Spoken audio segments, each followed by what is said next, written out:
Good evening, பிள்ளைகள். Good evening. Good evening, sir. Screen share ஆகிருக்கா?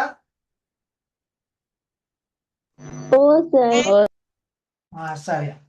அந்த காரணிகள் பாடம் முடிஞ்சு, அப்ப அதில் ஒரு 2 கேள்வியை மட்டும் பார்த்துட்டு நான் உங்களுக்கு பயிற்சி செஞ்சுட்டு வர சொன்ன ஞாபகம் இருக்குது. செய்து கொண்டு வர சொன்னேன் தானே?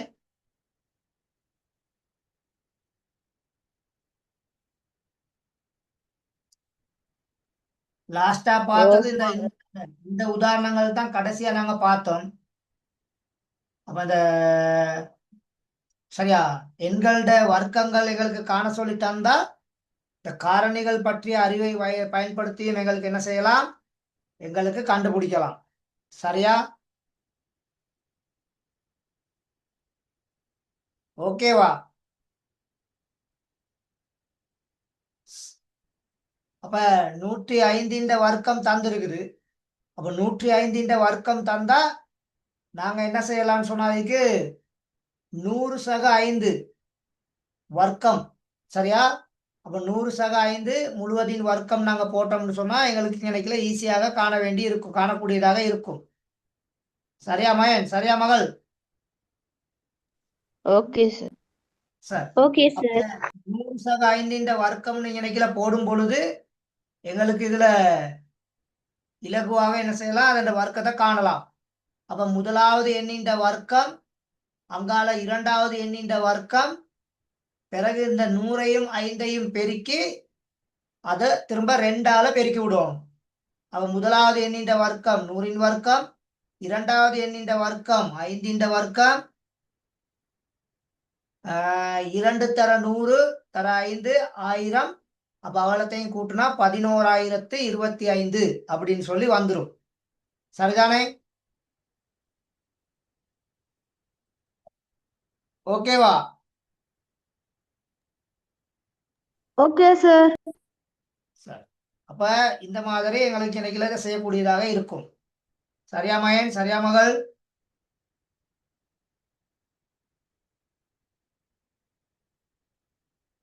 விளங்கிச்சா? Sir. அடுத்து பாருங்க. Oh, sir. அடுத்து இப்ப 99 அப்படின்னு எங்களுக்கு தந்திருந்தாருன்னா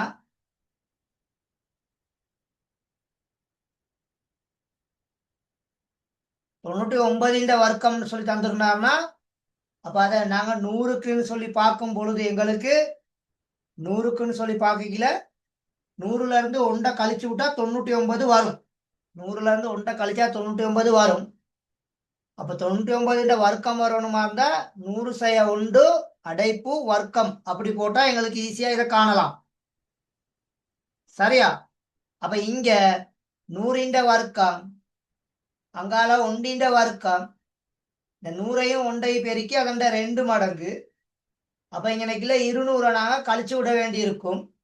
அப்ப 10,000ல இருந்து 200 கழிச்சா 9,800. அதோட 1 கூட்டு விட்டீங்கன்னா 9,801 அப்படின்னு சொல்லி வரும். சரியா? Okay.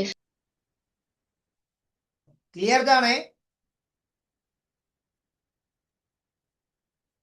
சொல்லுங்க மகன், சொல்லுங்க மகள். Sir. சரி. அப்ப இதுல கொஞ்சம் பயிற்சியை செய்துக்கிட்டு வர சொன்னேன்.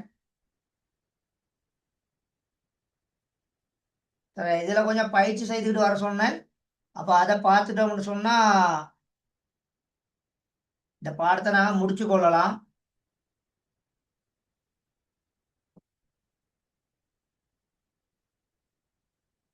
இந்த மாதிரியும் உதாரணங்கள் கேள்விகள் வரும்.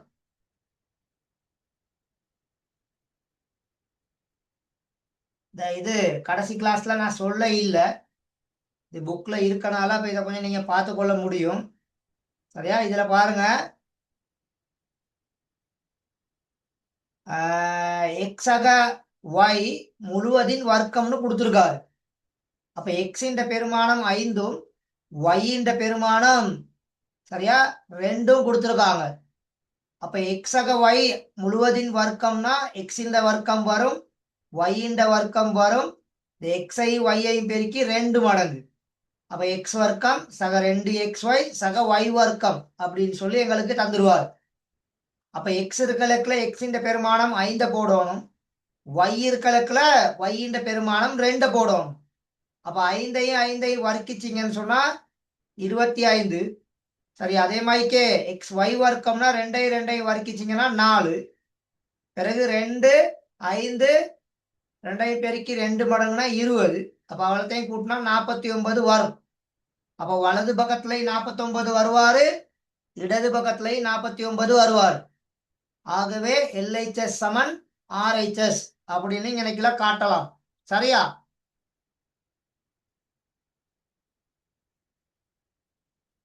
இல்லைஜா? ஓம் சார். சரி, அப்ப அதை கொஞ்சம் பார்த்து கொள்ளுங்க. இப்ப இந்த முதலாவது இணைக்கிறதுக்கு தான் இருக்குது.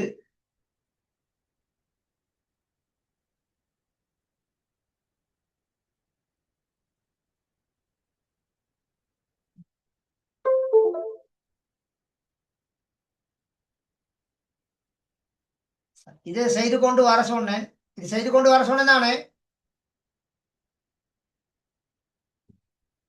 சொல்லுங்க, இது பார்த்தாச்சா இல்லாட்டி? நான் பேசுறது கேக்குதா மாயன் மகள்? சார் எழுதிட்டு வர சொன்னீங்க சார்.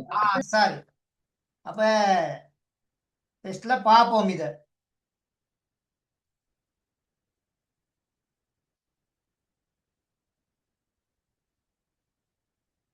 முதலாவது ஏக்கு இங்கால சரியான விட பாருங்க, ஏயில முதலாவது உறுப்பு வந்து எக்ஸ் தான் இருக்குது.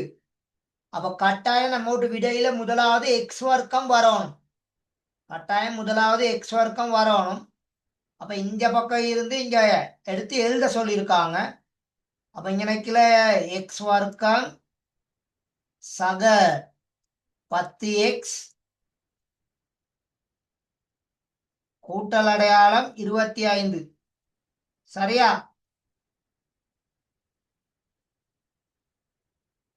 இதுதான் ஏ. ஓகேவா? Okay sir. சாரி, அடுத்து ரெண்டாவதுக்கு எக்ஸ் கழித்தல் அடையாளம் 5 அடைப்பு வர்க்கம். அப்ப எக்ஸ் கழித்தல் 5. அப்ப இந்த இருக்குது 2. பண்ணுங்க வீட்டுல அதோட கதையை மைக்காது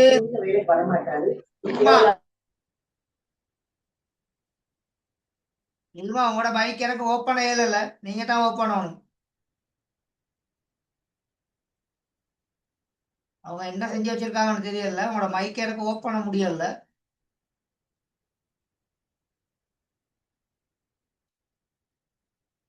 சரி, அப்ப ரெண்டாவதுக்கு விட வந்து எக்ஸ் வர்க்கம் எக்ஸ் இந்த வர்க்கம் கழித்தல் 10x கூட்டல் 25. சரியா? சரி சார். மூன்றாவது சி கேள்விக்கு சரியா நடுவுல நேர் இருக்குது. அப்ப நடுவுல நேர் இருக்குன்னு சொன்னா இந்த இதுதான் சி கேள்விக்கான விட. 4x வர்க்கம் கூட்டல் அடையாளம் 20x அங்கால 25 போட்டிருக்கீங்களா? ஓம் சார். அதே மாதிரிக்கே அடுத்த கேள்விக்கான விட 1வதுல இருக்குது. இதுதான் அடுத்ததுக்கான விட டி கேள்விக்கு. 4x வர்க்கம்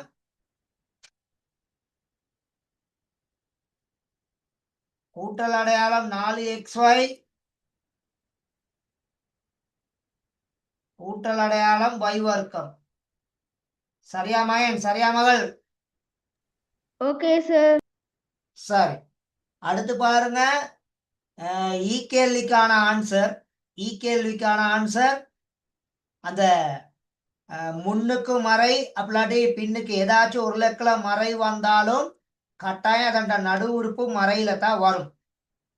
கட்டாயம் அதோட நடு உறுப்பு வந்து மறையில தான் வரும். அப்ப கேள்விக்கான விட வந்து கடைசியா இருக்குது. கேள்விக்கான விட என்ன இருக்குது? இதுதான் கேள்வி. 4x வர்க்கம் கழித்தல் அடையாளம் 20x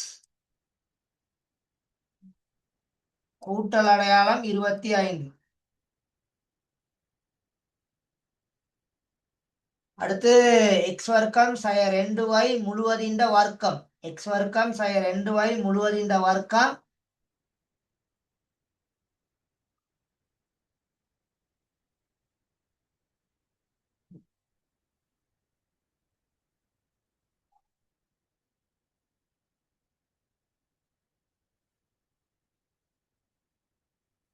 இதா இருக்குது.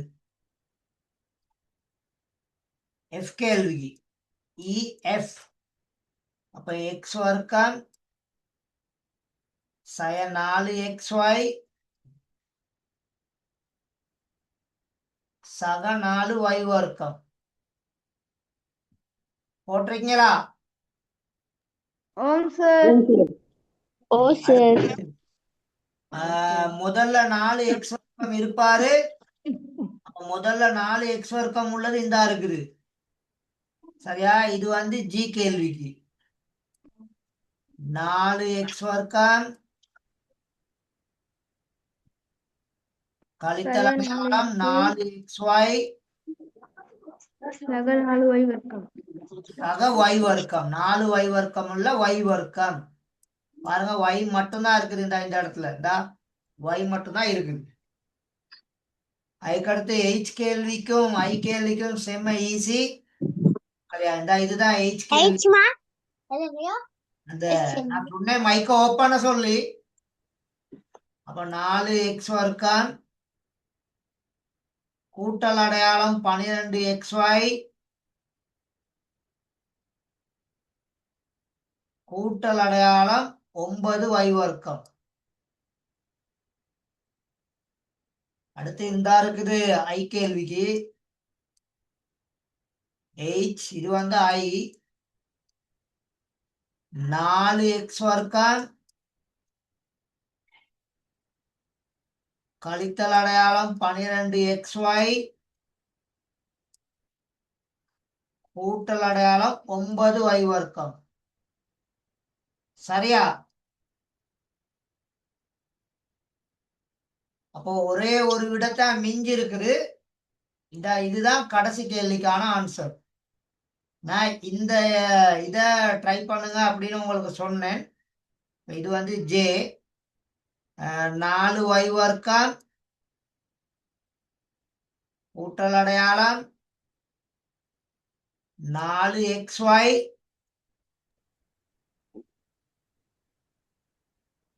கூட்டல் அடையாளம் x வர்க்கம். சரியா மகன்? சரியா மகள்? Okay sir. சார் அப்ப இந்த மாதிரி செய்திருந்தா அதுக்கான ஆன்சரை எடுத்திருக்கலாம். சரிதானே? Okay sir. சரி. அப்ப திரும்ப இதெல்லாம் அடிக்கடி கொஞ்சம் பார்த்து கொள்ளுங்க. திரும்ப அடிக்கடி கொஞ்சம் பார்த்து கொள்ளுங்க. பார்த்து கொண்டீங்கன்னு சொன்னா உங்களுக்கு ஈஸியாக இருக்கும். சரியா?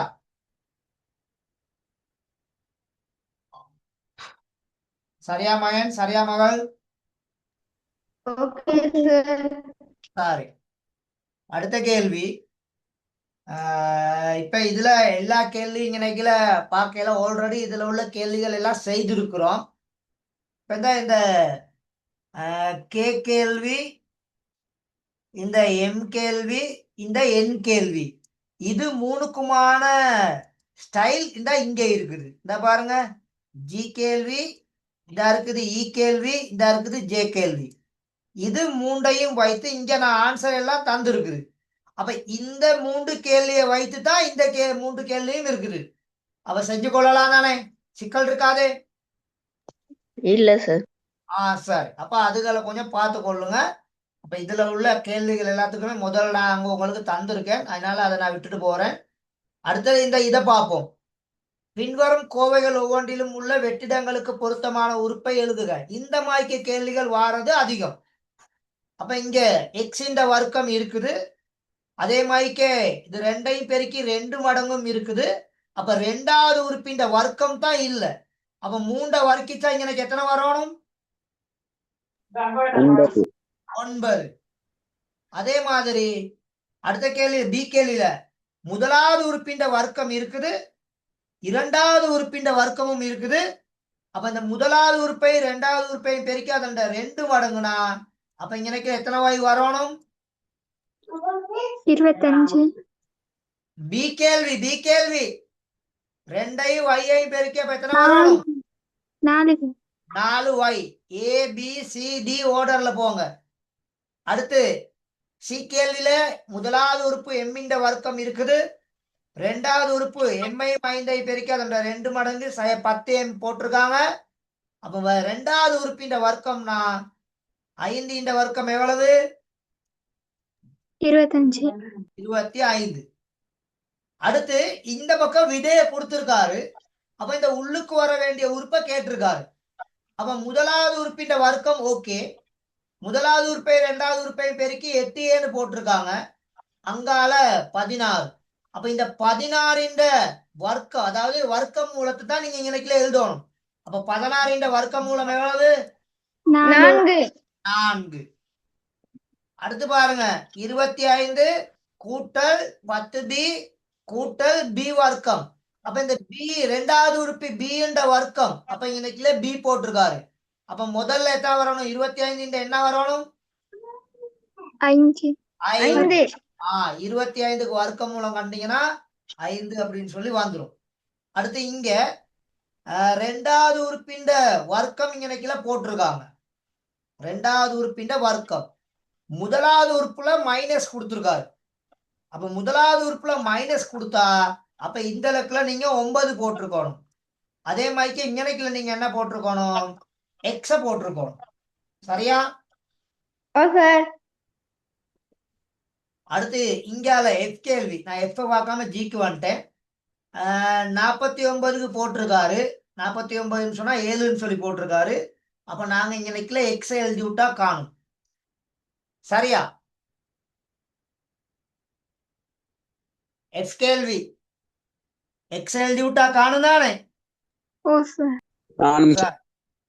அடுத்து பாருங்க எக்ஸ் வர்க்கம் இருக்குது, நடுவுல 8x கொடுத்துருக்காங்க, அதுவும் இருக்குது.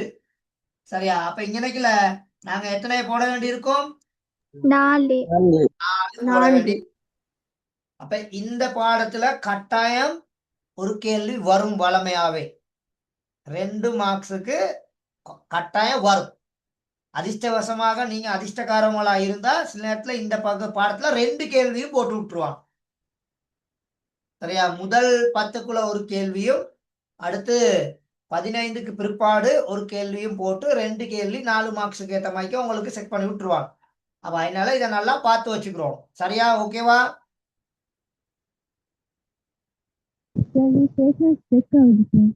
சரியா மயன்? சரியா? அடுத்து இதுல உள்ள கேள்விகள். இப்ப இங்க 21 வர்க்கத்தை நாங்க 20 சக 1ன்னு எழுதலாம். அப்படித்தானே மயன்? 20 சக 1 வர்க்கம்னு போட்டா 21 வர்க்கம் வருந்தானே? சொல்லுங்க அப்ப. அப்ப 20 வர்க்கம் கூட்டல் அடையாளம் 2 தர 20 தர 1 அங்கால கூட்டல் அடையாளம் 1 வர்க்கம். அப்ப 20 வர்க்கம் எவ்வளவு? 400. கொள்ளுவேனே 2ஐயும் 20ஐயும் பெருக்கி அதை 1ஆல பெருக்கி விட்டீங்கன்னா 40. அங்கால 1 இவ்வளத்தையும் கூட்டுனீங்கன்னா 441 வந்திருக்கா விட?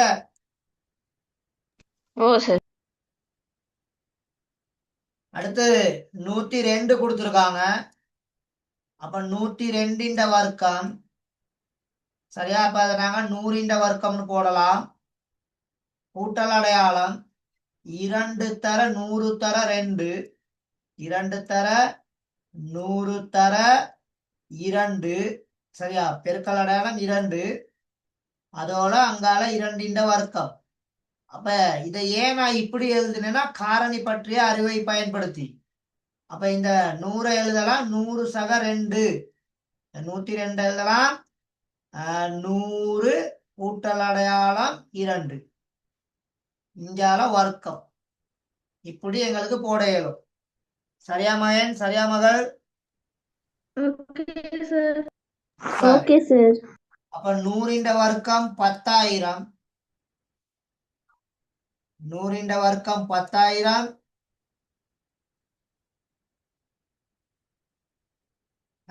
ரெண்டையும் பெருக்குனீங்கன்னா 4 அப்ப இங்க 400 அங்கால 4 என்ன 2 வர்க்கமே இவ்வளத்தையும் கூட்டுனீங்கன்னா 10,404 சரியா விட? ஓ சார். சரி அப்ப 98க்கு எழுதக்கில 100 சய 2 வர்க்கம் போட்டிருக்கணும். 98க்கு 100 கழித்தல் அடையாளம் 2 வர்க்கம் அப்படி போட்டிருந்தா விட வந்திருக்கும். அதே மாதிரிக்கே இந்த 9.9 வர்க்கம்னு கொடுத்துருக்காரு. அப்ப அதை நீங்க எழுதணும். 9.9 வர்க்கத்துக்கு நீங்க எழுதணும்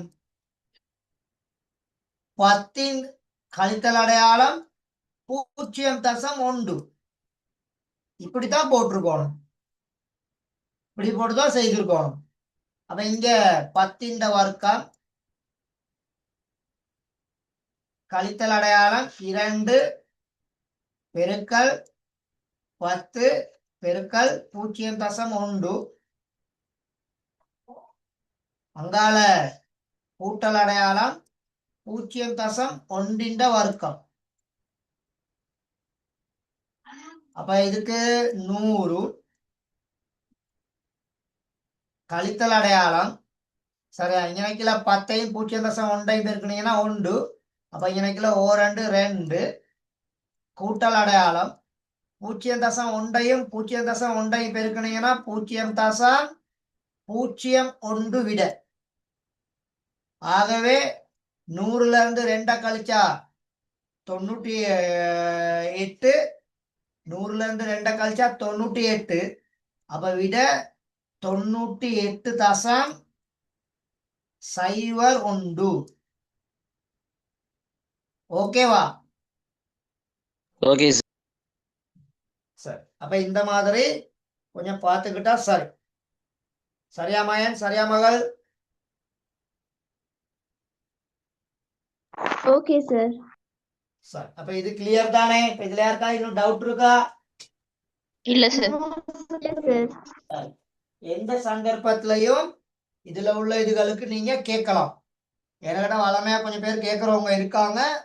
எந்த ஒரு வேலையா இருந்தாலும் அதை நான் நிப்பாடி போட்டுட்டு ஆன்சர் கொடுக்கறது வழக்கம். அப்ப நீங்க தான் அதை நீங்க முடிவு பண்ணிக்கொள்ளணும். சரி இப்ப நான் புது பாடம் ஒன்றுக்கு போறேன். சரியா மகன் சரியா மகள்? Okay sir. சரி ஸ்கிரீன் ஷேர் ஆயிருக்கான்னு பாருங்க.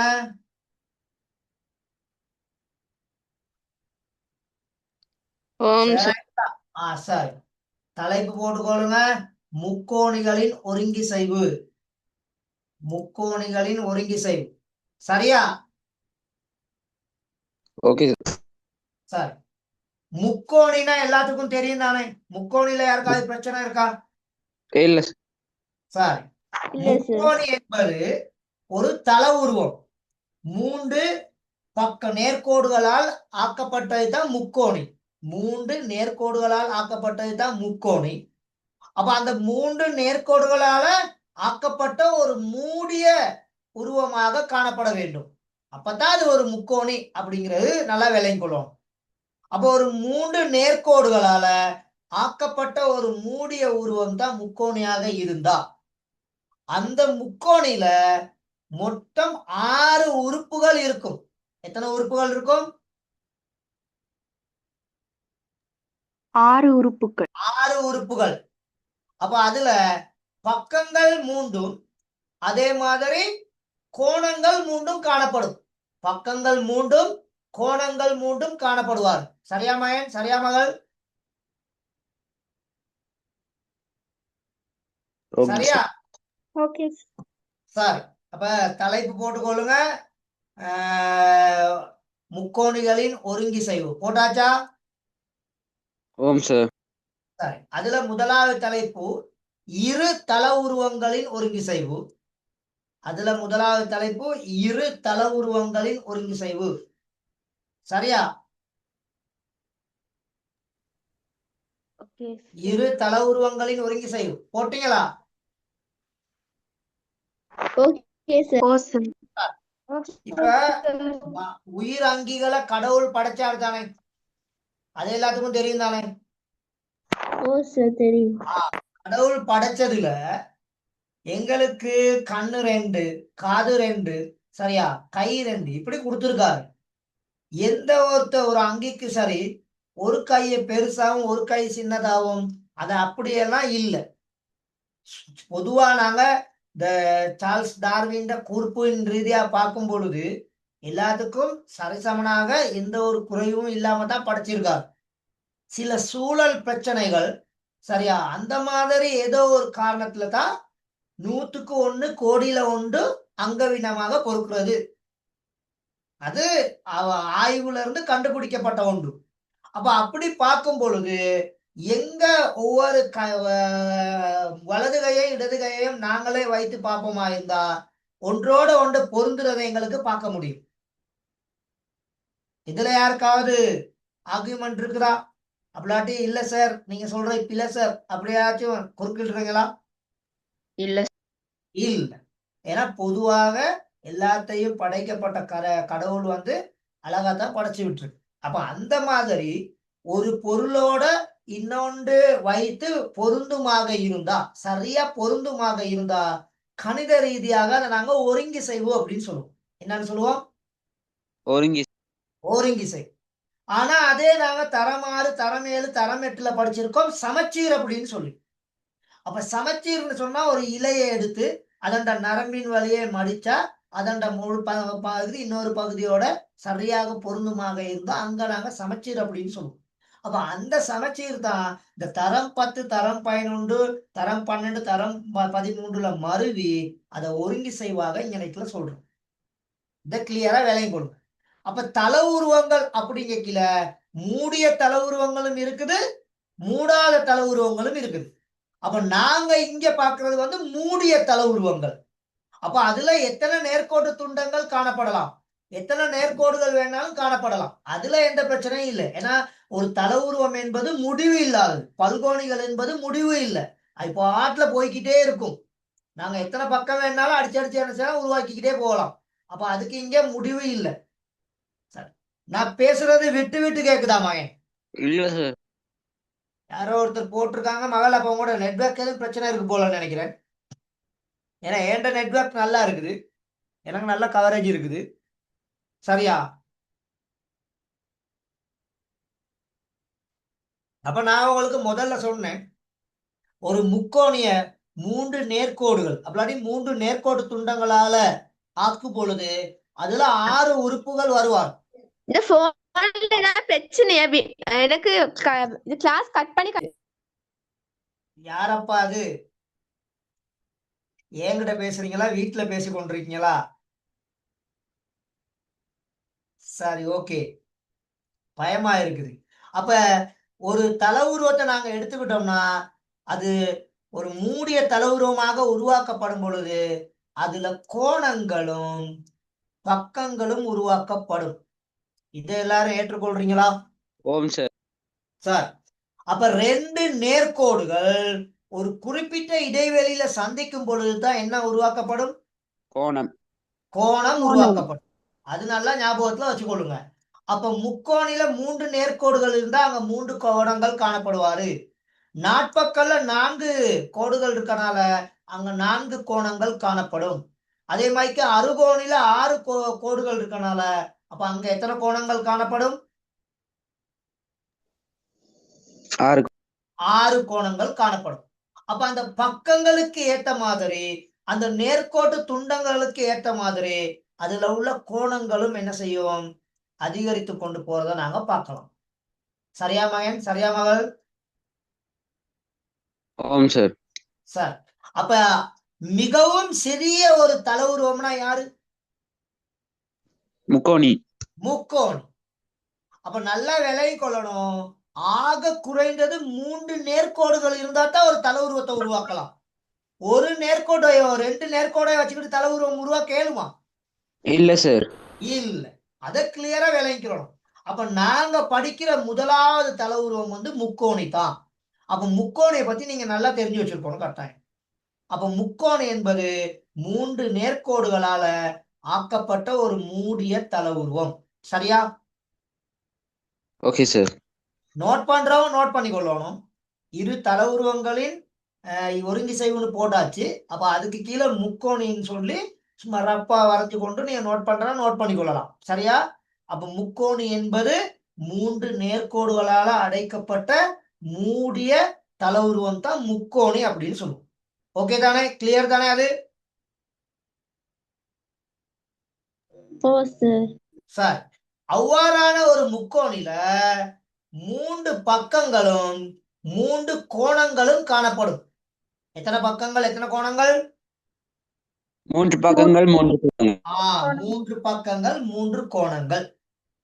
இப்ப இங்க பாருங்க, 2 படங்கள் இங்க தரப்பட்டிருக்குது. சரியா மகன்? ஓம் சார். Okay sir. இங்க இந்த ஒவ்வொரு தல உருவத்திலையும் ஒன்றுல இருந்து தான் இன்னொன்னு கொண்டு வந்திருக்குது. நீங்க பார்த்தா விலையும் கொள்ளலாம். ஒன்றுல இருந்து தான் ஒன்றை கொண்டு வந்திருக்குது. அப்போ ஒன்றை வைத்துக்கொண்டு இன்னொன்று இங்க உருவாக்கப்பட்டிருக்குது. அப்ப இது ரெண்டும் எப்படி இருக்கும் கட்டாயம்? சமனா இருக்கும். சமனா இருக்கும். அப்படியாட்டி ஒன்றோட ஒன்று வச்சா பொருந்தக்கூடியதா இருக்கும். அப்படிதானே? ஓம் சார். ஒன்றோட ஒன்றை வச்சா இங்க கட்டாயம் பொருந்தக்கூடிய மாய்க்கே இருக்கும். அப்போ ஒன்றுடன் ஒன்று பொருந்த செய்யக்கூடிய தல உருவ சோடி ஒருங்கி செய்யும் தல உருக்கள் என அழைக்கப்படும்.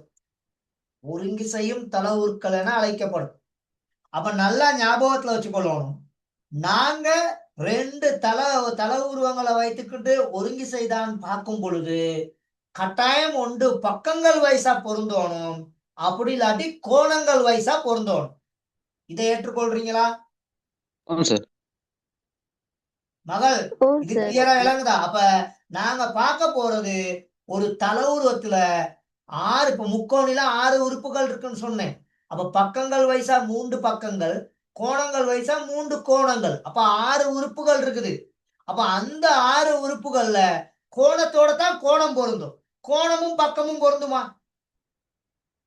இல்ல சார். இல்ல. சாதாரணமா ஒரு வெளிப்படை உண்மையை நல்லா விளங்கிக்கிறோம்.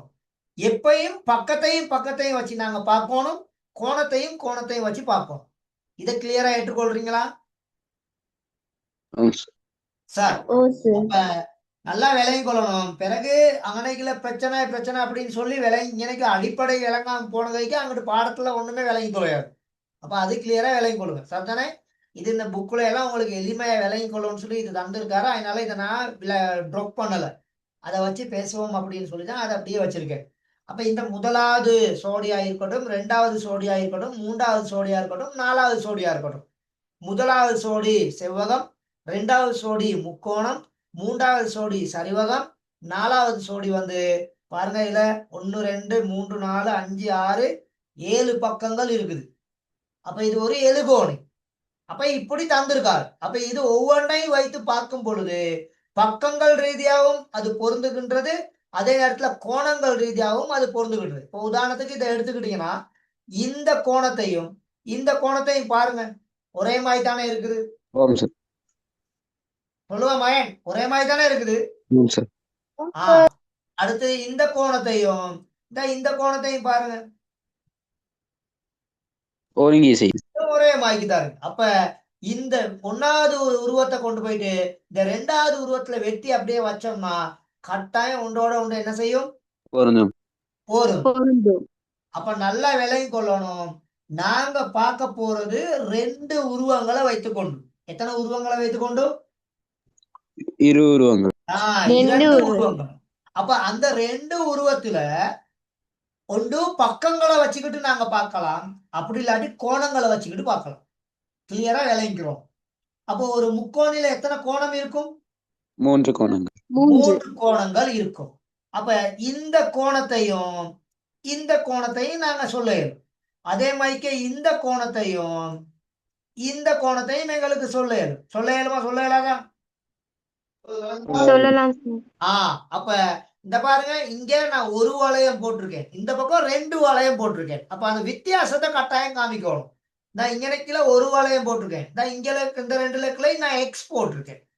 அப்படி வேறுபடுத்தி அவன் எங்களுக்கு தருவார். அப்ப அதை நாங்க பார்த்துக்கொள்ள இயலும். அப்ப இதுவும் இதுவும் சமனாய் இருக்குது இந்த 2வது சோடியில, இதுவும் இதுவும் சமனாய் இருக்குது. அப்ப அடுத்து இதை நாங்க ஒரு ஸ்டார் மார்க்ல போட்டு காமிச்சோம்னா, அப்ப இதுவும் ஸ்டார் மார்க்ல போட்டு காமிப்பேன். அப்ப கட்டாயம் இந்த 3 கோணங்களும் இந்த 3 கோணங்களோட பொருந்துகின்றது. அதாவது ஒத்த ஒத்த கோணங்கள் பொருந்துகின்றது. ஒத்த ஒத்த கோணங்கள் தான் பொருந்துகின்றது. இது மேல உள்ள படத்தை மத்த பக்கம் திருப்பி இதுல கொண்டு வந்து வச்சோம்னா பொருந்துமா? இல்ல சார். இல்ல. அது எந்த ஏங்கல்ல பொருந்துகின்றதோ அந்த ஏங்கல்ல மட்டும்தான் அதை பொருந்த செய்ய முடியும். வேற மத்த பக்கம் திருப்பிக்கிட்டுலாம் பொருந்த செய்ய முடியாது. அதை கிளியரா விளங்கி கொடுங்க. சரிதானே ஓகே சார். சார்? இப்ப கடையில இந்த தம்ப்ரோ புட்டுவம் எல்லாம் வாங்குவோம் தானே, தம்ப்ரோ, நில்கமல், இந்த பிளாஸ்டிக்ல புட்டுவம் இருக்குதானே ஆமாம் சார். சார்? அப்ப அது வந்து ஒரே அச்சுல தானே செஞ்சு எடுப்பாரு, வேற வேற அச்சுல செஞ்சு எடுப்பாங்க? ஒரே அச்சு. ஒரே அச்சு. அப்ப அந்த புட்டுவங்களை ஒன்றுக்கு மேல அடுக்க கீழ ஒரே ஓர்டர்ல அடுக்க இயலுமா, இல்லாட்டி வித்தியாசமா அலங்கோலமா எங்களுக்கு அடுக்க இயலுமா? ஒரே கோலத்துல எடுக்கலாம். ஒரே ஏரியா ஒரே ஏங்கல்ல தான் கொண்டு வரணும்.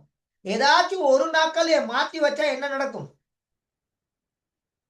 பொருந்தாது. பொருந்தாது. அதுல ஒரு கால் என்ன செய்யலாம், பழுதாகி உடையறைக்கான வாய்ப்புகள் வரலாம். அப்படி சந்தர்ப்பங்கள் இருக்குதானே, இல்லையா? ஆமாம் சார். அப்ப அந்த மாதிரி நடைமுறை சில விஷயங்களை நீங்க நல்லா விளங்கிட்டீங்கன்னா சார். சார், இப்ப நாங்க நேரடியா இப்ப முக்கோணிகளுக்கு போறோம். சரியா? அப்ப இந்த இரு தல உருவங்களோட ஒருங்கிசைவு சம்பந்தமா தான் இவ்வளவு நேரம் இன்னைக்குலாம் நான் பேசி கொண்டிருந்தேன். அப்ப நீங்க இந்த படங்களை வரைந்து கொண்டு அந்த இரு தல உருவங்களோட ஒருங்கிசைவு நான் என்ன அப்படின்னு சொல்லி நான் எனக்கு விளக்கம் இருக்குது. அது தேவையானா நீங்க நோட் பண்ணி கொள்ளலாம். சரியா? Okay sir. சார், அப்ப இப்ப இரு முக்கோணிகளின் ஒருங்கிசைவு இப்பதான் நாங்க முக்கியமான விஷயத்துக்கு வர போறோம். இரு முக்கோணிகளின் ஒருங்கிசைவு. சரியா? Okay sir. சார், அப்ப இந்த விஷயத்துல இரு முக்கோணிகளின் ஒருங்கிசைவு அப்படின்னு சொல்லி பார்க்கும் பொழுது கட்டாயம் எங்களுக்கு 2 முக்கோணி தருவான். எத்தனை முக்கோணி தருவான்?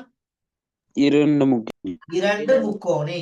அந்த 2 முக்கோணியை நாங்க வேறு விரித்து அறிய முடியும். ஆங்கில கேபிட்டல் லெட்டர்ஸ்ல பெயர் தந்திருப்பாரு. ஒவ்வொரு முக்கோணிக்கும் அதோட உச்சிகளுக்கு ஆங்கில பெரிய எழுத்துக்களை பயன்படுத்தி இருப்பாங்க.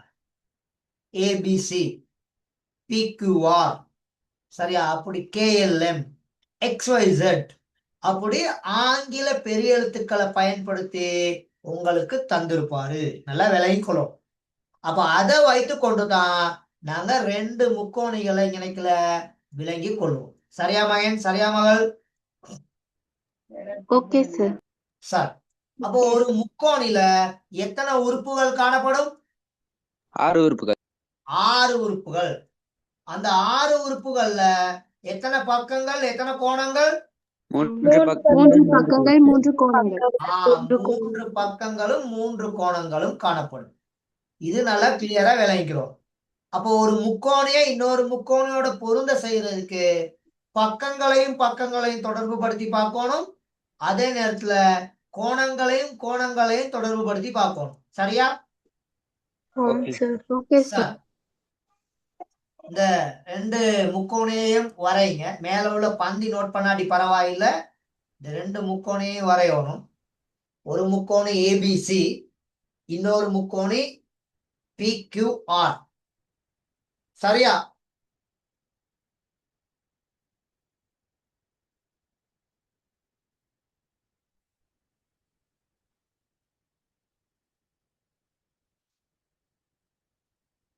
சரியா மகன்? Okay sir. சரி. Okay, sir. அப்ப அதுக்கு கீழே முக்கோணிகள் ஏபிசி கமா பிக்யூஆர் என்பவற்றில் முக்கோணிகள் ஏபிசி கமா பிக்யூஆர்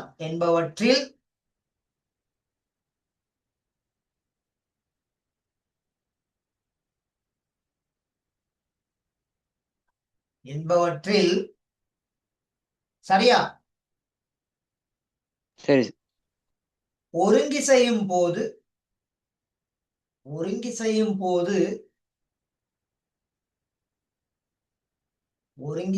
போது ஒத்த உறுப்புகள் சமமாகும்.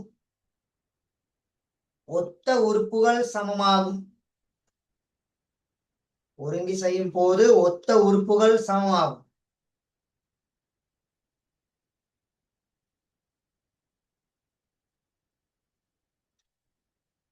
போட்டீங்களா?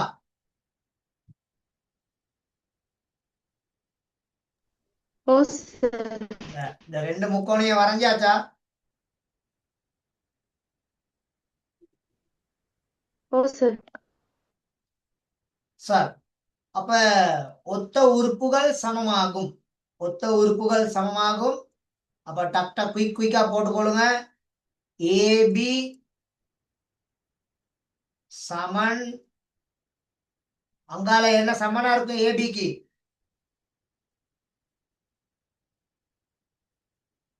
பிஆர். நல்லா பாருங்க, அந்த நீளத்தை வச்சு வேறுபடுத்தி பார்க்கலாம் தானே. இங்க ஏபிங்கிறதுக்கு இதுல பிஆர் சமனா இருக்குமா? பிஆர் பெருசு கூடைய மகள்.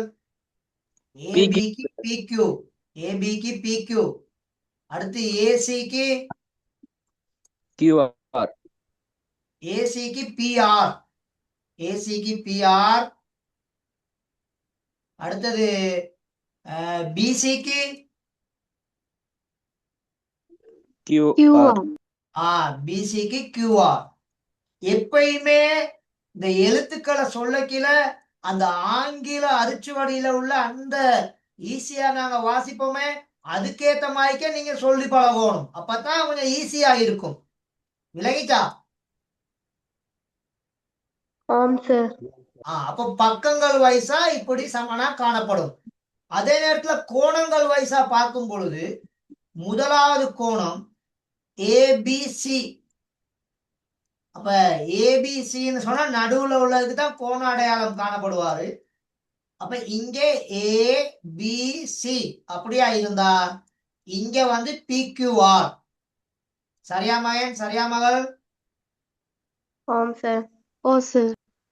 அடுத்தது சரியா கியூபிஆர். சரியா? அப்ப கியூபிஆர் இருந்தா இங்க வந்து பிஏசி.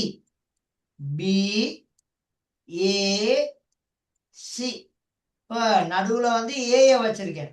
அப்ப இங்க நடுவுல ஏ இருந்தா இந்த பக்கம் நடுவுல யார் இருப்பான்னு சொல்லி பாத்துக்கிட்டீங்கன்னா பி இருக்கும். அப்ப ஆர்பிக்யூ அப்படி கியூபிஆர் ரெண்டு வகையிலையும் சொல்லலாம். சரியா? ஆர்பிக்யூ அப்படி கியூபிஆர். அடுத்து அப்ப பிஐயும் போட்டாச்சு, ஏயும் போட்டாச்சு. இனி நடுவுல சியத்தான் போடணும். அப்ப கோணம் ஏசிபி சமன் இங்கால கோணம் யாருக்கு இருக்கும்? ஆருக்கு இருக்கும். அப்ப பிஆர்கியூ. அப்ப அந்த உச்சிகள் ஒவ்வொன்றும் நடுவுல வாரமாய்க்க செக் பண்ணி போட்டுக்கிறோம். சரியா மகள்? சரியா மகன்? Okay sir. சார், இதுதான் ஒரு முக்கோணி ஒருங்கி செய்யக்கூடிய உறுப்புகள். அப்ப எங்களுக்கு ரெண்டு முக்கோணி தந்தா கோணங்கள் வைஸா 3 இருக்கும், பக்கங்கள் வைஸா எத்தனை இருக்கும்? 3 இருக்கும். அப்ப ரெண்டு முக்கோணினால முதலாவது முக்கோணில 6 உறுப்பு, ரெண்டாவது முக்கோணில 6 உறுப்பு. அப்ப ரெண்டு முக்கோணியும் ஒருங்கி செய்யுமா இருந்தா எங்களுக்கு எத்தனை உறுப்புகள் வரும்? 12 உறுப்புகள். எத்தனை உறுப்புகள்? 12 உறுப்புகள். அப்ப பக்கங்கள் வைஸா 6 உறுப்புகளா இருந்தா 3 சோடி, கோணங்கள் வைஸா 6 உறுப்புகளா இருந்தா 3 சோடி. சரியா? ஓகேவா? Okay sir. சார் அப்ப இப்ப இந்த ரெண்டு முக்கோணையும் ஒன்றோட ஒன்று பொருந்துகின்றன்னு நாங்க முடிவு பண்ணிட்டோம்னா அப்ப இது ஒருங்கி செய்யணும் எங்களுக்கு காமிக்கிறதுக்கு முக்கோணம் இப்படி முன்னுக்கு முக்கோணம் ஒன்று போட்டா முக்கோணின்னு எழுத தேவையில்லை. சின்ன முக்கோணி ஒன்று இப்படி வரைஞ்சி போட்டு முக்கோணி ஏபிசி இப்படி 3 கோடுகள் போடணும் ஒருங்கி செய்யணும்னு சொல்றதுக்கு. எத்தனை கோடுகள்? 3. 3 கோடுகள். இங்கால முக்கோணி PQR. அப்ப இப்படி எழுதிட்டா அப்ப இந்த முக்கோணி இந்த முக்கோணியோட ஒருங்கி செய்கின்றது அப்படிங்கறத எங்களுக்கு ஈஸியா சொல்ல முடியும். சரிதானே? Okay sir. சார் அப்ப 2 கோடு போட்டா சமன். எல்லாத்துக்கும் தெரியும் தானே 2 கோடு போட்டா சமன்னு சொல்லி. Om. ஓ சார். ஒரு கோடு போட்டா Saman. ஒரு கோடு சமாந்தரம். ஒரு கோடுனா இந்த இப்படி சின்னதா ஒரு கோடு. இதுக்கு என்ன சொல்ற? இதுக்கு நிறைய அர்த்தம் இருக்கேப்பா. இதுக்கு நிறைய அர்த்தம் இருக்குது. ஒரு இது சொல்லுவோம் கழித்தல், இன்னொன்னு சொல்லுவோம் டேஷ். சொல்ற இல்லையா? Om. டேஷ் போடும் தானே. டேஷ் டேஷ் பிரிகோடு டேஷ் டேட் எழுதுறது. அடுத்து நிறைய இடங்கள்ல இப்படி பயன்படுத்துறது. அப்போ ஒரு கோடு வந்தா கழித்தல், அப்பலாட்டி டேஷ். 2 கோடு வந்தா சமன். 3 கோடு வந்தா ஒருங்கி செய்வு. 3 கோடு வந்தா என்ன சொல்றது? ஒருங்கி செய்வு. ஒருங்கி செய்வு. அப்ப ஒருங்கி செய்வுன்னு எழுதக்கில 2 கோடை போட்டு விட்டீங்கன்னா கருத்து பிழைச்சிடும். 2 கோடு போட்டா இந்த முக்கோணி இந்த முக்கோணிக்கு சமன் அப்படின்னு போயிடும். அப்போ உங்களுக்கு பிழைய போட்டு விட்டுருவாங்க. அப்ப தெளிவா இருந்துக்கணும். ஒருங்கி செய்வுன்னு போடக்கல கட்டாயம் எத்தனை கோடுகளை நீங்க போடணும்? 3. 3 கோடுகள் போட வேண்டும். சரியா மகன்? இது எல்லாருக்கும் இப்ப கிளியரா? சரிதானே? அப்ப இந்த இங்க உங்களுக்கு அழகா தந்திருக்கார். 2 முக்கோணிகள் ஒருங்கி செய்கின்றன என்பது இப்படி 3 குறியீட்டின கோடுகள் இப்படி கிடையாக எழுதி குறியீட்டினால் காட்டப்படும். உதாரணமாக ஏபிசி PQR ஆகிய 2 முக்கோணிகளும் ஒருங்கி செய்யும் எனின் முன்னுக்கு ஒரு முக்கோணியை வரைஞ்சி விடணும். ஏபிசி 3 கோடுகள் முக்கோணி ஒன்றை வரைந்து PQR என எழுதப்படும். இங்க தந்து தான் வச்சிருக்கார். சரியா மகன்? சரியா மகள்? Okay, sir. சார் அப்போ ஒரு 2 முக்கோணிகள் ஒருங்கி செய்து அப்படின்னு சொல்றதுக்கு நாங்க எத்தனை கோடுகளை போட்டு போடணும்? 3 கோடு. 3 கோடுகளை போட்டு போடணும். சரியா? இது கிளியரா இப்ப எல்லாருக்கும்? ஆம் சார்.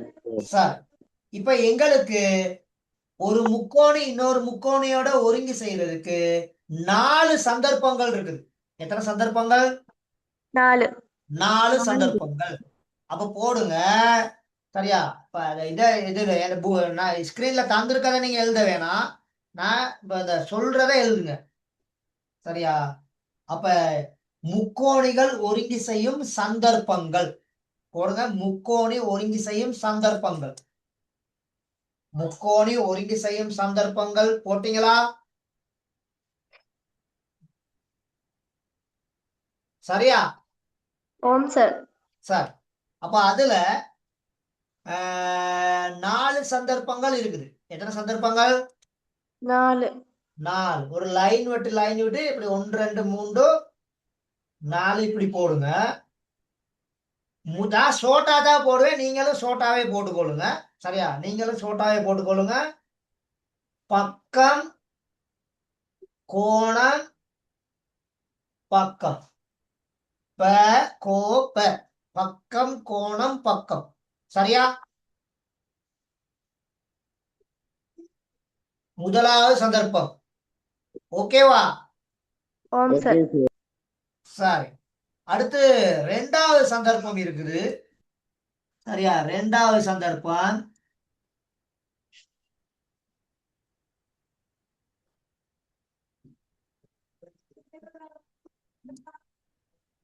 கோணம்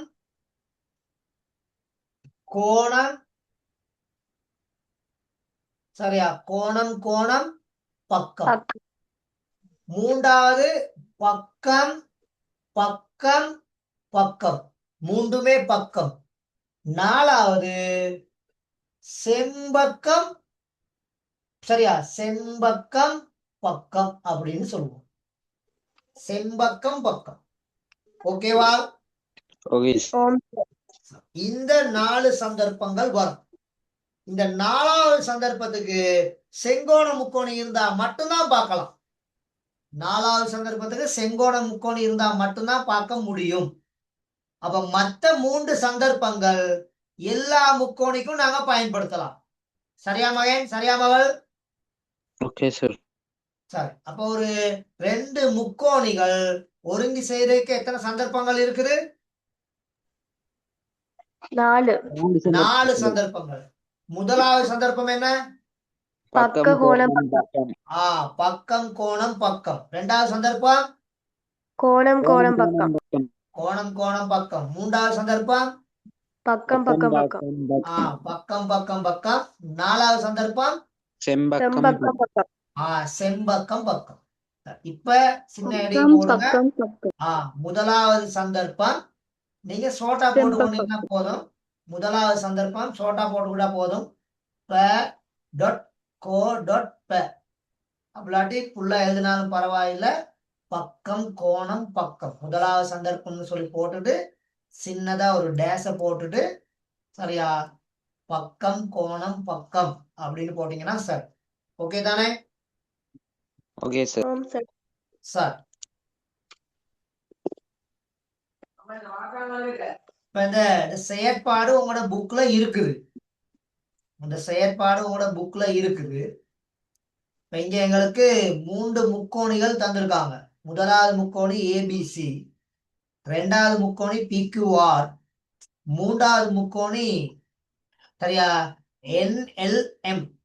என்எல்எம் அதாவது எம்என்எல். சரியா? அழகா சொல்றதா இருந்தா எம்என்எல். இப்படி 3 முக்கோணிகள் இருக்கு புத்தா. சரியா புத்தா? சரியா? ஓம் சார். Okay sir. இந்த 3 முக்கோணியையும் கத்திரிக்கோலை ஒண்ண பயன்படுத்தி முதல்ல வெட்டி எடுக்கவும். திசுத்தாள்ல ஒட்டி திசுத்தாள்ல பிரதி செய்து இதை வெட்டுக. அச்சடிச்சு வெட்ட சொல்றார். வெட்டிட்டு ஒன்றுக்கு மேல ஒன்று வைத்து என்ன செய்யவான்? பரிச்சோதனை செய்யவான். பரிச்சிக்க. அப்ப ஏபிசிங்கிற முக்கோணிக்கு மேல பிக்யூஆர்ங்கிற முக்கோணிய வச்சு பார்க்கணும். அப்புறம் ஏபிசிக்கு மேல எம்என்எல்ல வச்சு பார்க்கணும். அப்படி ஒன்றையும் என்ன செய்யணும்? வச்சு பார்க்கணும். அப்ப எங்களுக்கு இது ரெண்டையும் பார்க்கும் பொழுது இந்த ஏபிசிங்கிற முக்கோணிக்கு மேல இந்த பிக்யூஆர்ங்கிற முக்கோணி மட்டும்தான் பொருந்தும். இந்த எம்என்எல் பொருந்துமா? இல்ல சார். இல்ல. ஏன்னா நாங்க தரம் 5 மாணவர்கள் இல்லையே, நாங்க தரம் 11 மாணவர்கள். அப்ப எங்களுக்கு கட்டாயம் கொஞ்சம் தூர நோக்கு சிந்தனை இருக்குது. அப்ப யதார்த்தமா பார்த்ததுக்கே எங்களுக்கு சொல்ல முடியும், இந்த ஏபிசிங்கிற முக்கோணையும் இந்த பிக்யூஆர்ங்கிற முக்கோணையும் மட்டும்தான் ஒன்றுக்கு மேல ஒன்று வைத்தா சரியா இருக்கும். மத்தது எப்படியுமே இருக்காது.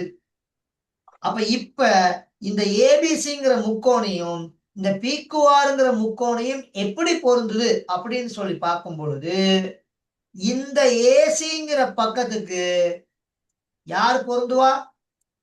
பிக்யூ. பிக்யூ பொருந்துவா. அதே மாதிரி இந்த பிசிங்கிற பக்கத்துக்கு யார் பொருந்துவா? பிஆர். பிஆர். அதே மாதிரி இந்த சிங்கிற கோணத்துக்கு எந்த கோணம் பொருந்தும்? பி. பிங்கிற கோணம். அப்ப நல்லா விலையும் கொடுங்க. சமனான 2 பக்கங்களுக்கு இடையில தான் இந்த கோணம் இருக்குது. ஏற்றுக்கொள்றீங்களா? ஓம் சார். ஆனா இந்த எம்என்எல்ல சமனான 2 பக்கத்துக்கு நடுவுல கோணம் இருக்குதா, வெளியில கோணம் இருக்குதா? நடுவுல. எம்என்எல் நான் சொல்ற கிளியரா பாத்துக்கிறோம். எம்என்எல்ல 30 பாகை எங்கால இருக்குது? நடுவுல இருக்கா, வெளியில இருக்கா? வெளியில. வெளியில இருக்குது.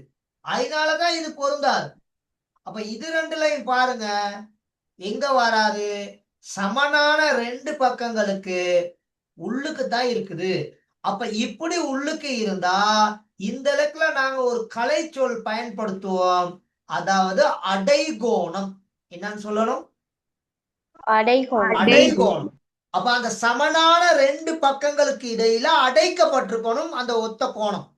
அந்த கோணம் ஒரு கோணம் மட்டும் இந்த சமனான ரெண்டு பக்கங்களுக்கு நடுவுல அடைக்கப்பட்டிருந்தா கட்டாயம் அந்த ரெண்டு முக்கோணிகளும் ஒன்றோடு ஒன்று ஒருங்கி செய்யும்.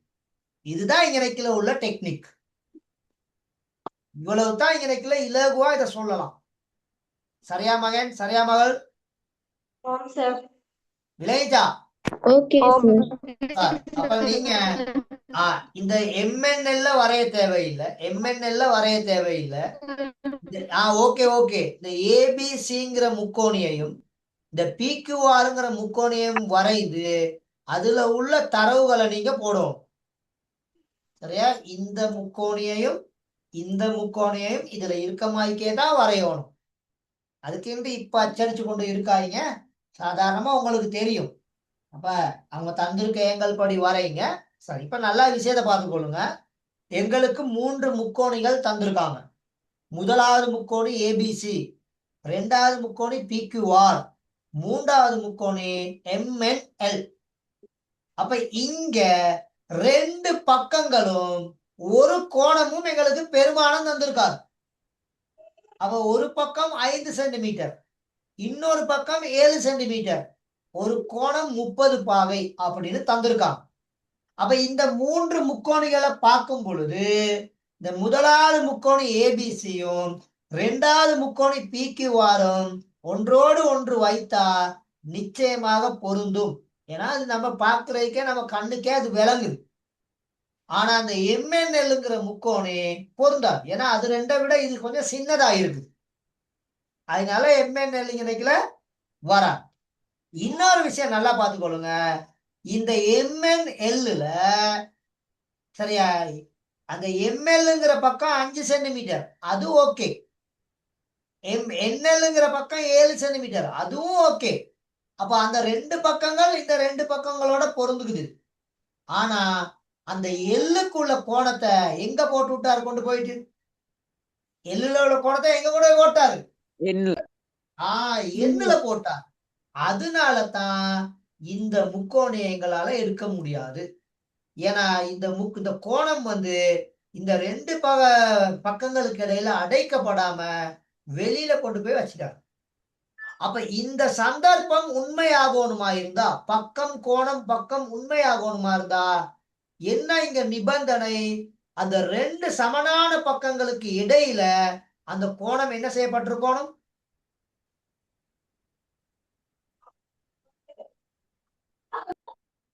சமனான கோணம் என்ன செய்யப்பட்டிருக்கணும்? அடைக்கப்பட்டிருக்க வேண்டும். அதுதான் இங்கனைக்குல முக்கியமான சொல். அதுதான் அந்த சொல்லுக்கு மட்டும் வட்டம் போட்டு அழகா தனியாக்கி காமிக்கிறேன். அப்ப இந்த முதலாவது ஒருங்கிசைவு சந்தர்ப்பத்துல கட்டாயம் அந்த சமனான ரெண்டு பக்கங்களுக்கு இடையில அந்த கோணம் என்ன செய்யப்பட்டிருக்கணும்? அடைக்கப்பட்டிருக்கணும். அந்த ரெண்டு பக்கங்களுக்கும் வெளியில தந்திருந்தா அதை நாங்க பாக்குறதே இல்லை.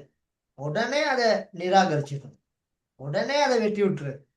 அப்ப அதுக்கப்புறம் அந்த கேள்விக்குள்ள நாங்க இன்வால்வ் ஆகணும்னு அவசியமும் இல்லை.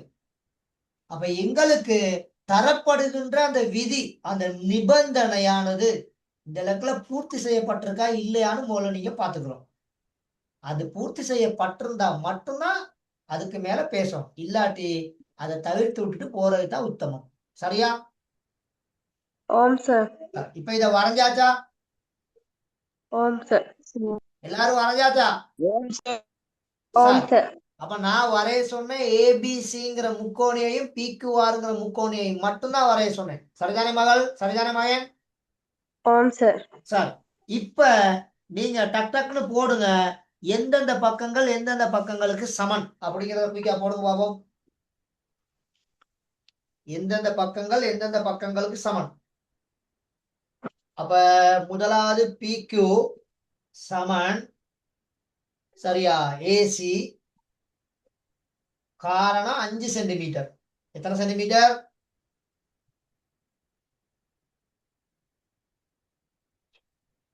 5 சென்டிமீட்டர். ஓகேவா? Okay sir. அதே மாதிரி பிசி சரியா, இங்க யாருக்கு சமன்? பிஆருக்கு சமன். எத்தனை சென்டிமீட்டர்? 7 சென்டிமீட்டர். அதே மாதிரி கோணம் கியூபிஆர் அங்கால கோணம் ஏசிபி எத்தனை பாகை?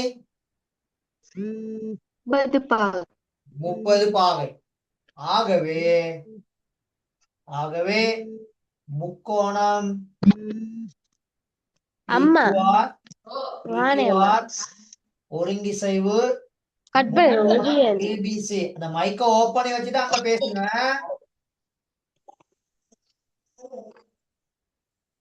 இப்ப கிளியரா? இப்ப ஓகேவா? ஆம் சார்.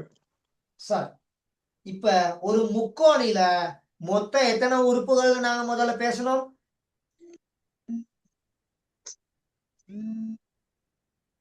6 மொத்தம் எத்தனை? 6 உறுப்புகள். இப்ப எங்களுக்கு 2 முக்கோணில எத்தனை உறுப்புகள் நாங்க எடுத்திருக்கோம்? 2 முக்கோணில எத்தனை உறுப்புகள் நாங்க எடுத்திருக்கோம்? 8 உறுப்பு. நல்லா பாருங்க, 2 பக்கமும் 2 கோணமும் எடுத்திருக்கோம். அப்ப 2 பக்கம் 2 கோணம்னா ஒரு முக்கோணில 3 உறுப்பு தானே நாங்க எடுத்திருக்கோம்.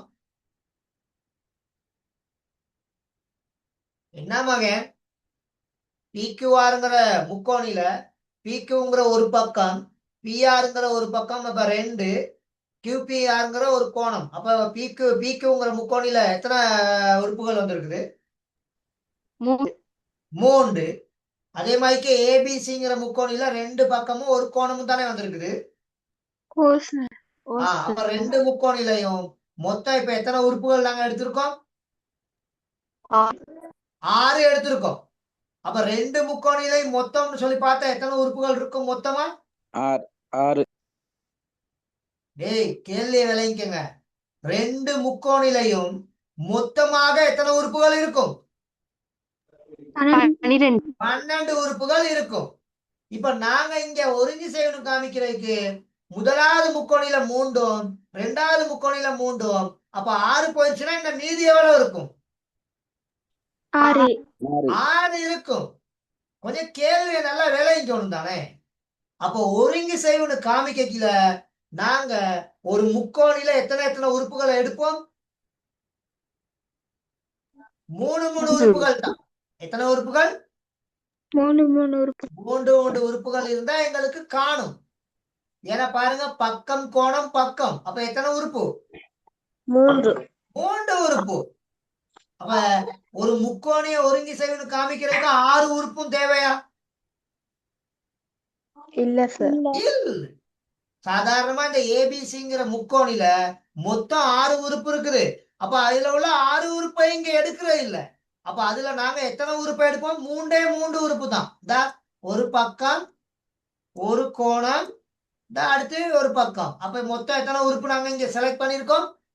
3 உறுப்பு. அப்ப மத்த 3 அப்படியே இருக்கும். சரியா? அப்ப இப்ப இந்த 2 முக்கோணையும் ஒருங்கிசைவுன்னு காமிச்சாச்சு. அப்ப ஒருங்கிசைவுன்னு காமிக்கிறதுக்கு முதலாவது முக்கோணில 3 உறுப்பும், 2வது முக்கோணில 3 உறுப்பு தான் நாங்க எடுத்திருக்கோம். அப்ப இன்னும் எத்தனை உறுப்புகள் மீதி இருக்குது? 3 உறுப்புகள் மீதி இருக்குது. இப்ப நான் கேக்குறேன்,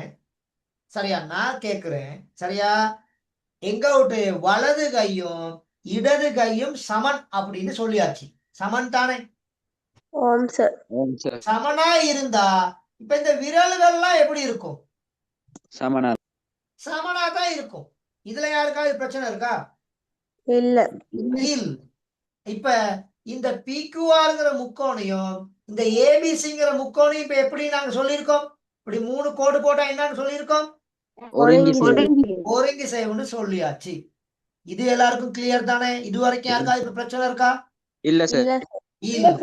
அப்ப இப்படி ஒருங்கிசைகின்ற முக்கோணில இந்த 3 பக்கங்கள் இந்த 3 பக்கங்களுக்கு சமனா இருந்தா மேலதிகமாக உள்ள மீதியாக உள்ள அந்த 3 பக்கங்களும் அந்த 3 கோணங்களும் கட்டாயம் எப்படி இருக்கும்? சமனா இருக்கு. சமனா இருக்கும். அதுதான் இங்க இருக்கிற உண்மை. அதைத்தான் நீங்க விளங்கிக்கிறோம். அப்ப கேள்வி கேட்பா, சரியா, இது சமனா இருந்து இது இதோட சம ஒருங்கி செய்து அப்படின்னு சொல்லிட்டா கட்டாயம் மீதி உள்ள உறுப்புகளும் ஒன்றோடு ஒன்று எப்படி காணப்படும்? சமனாத்தான் காணப்படும். சரிதானே ஆம் சார். சார்? அப்ப கீழே எழுதி கொள்வீங்க. அதுக்கு கீழே, சரியா, இதுக்கு கீழே எழுதி கொள்வீங்க. இந்த 2 முக்கோணையும் இப்ப நாங்க ஒருங்கி செய்வோம்னு சொல்லிட்டோம். அப்ப இது 2 ஒருங்கி செய்வோம்னு சொல்லிட்டோம்னா, சரியா, மீதி உள்ள உறுப்புகளும் சமனாகும். மீதி உள்ள உறுப்புகளும் சமனாகும் அப்படின்னு போடுங்க. சரியா? போட்டீங்களா? ஆம் சார். மீதி உள்ள உறுப்புகளும் சமனாகும். போட்டீங்க தானே? சரி. அப்ப அதுக்கு கீழே என்னென்ன இருக்குது? ஒரே ஒரு பக்கம் இருக்கு, அப்படிதானே? ஆம் சார். போட்டுக்கொள்ளுங்க. பக்கம் QR சும்மா போட்டா போதும். QR சமன் அங்கால AB. QR சமன் AB. இன்னும் எத்தனை கோணம் இருக்குது?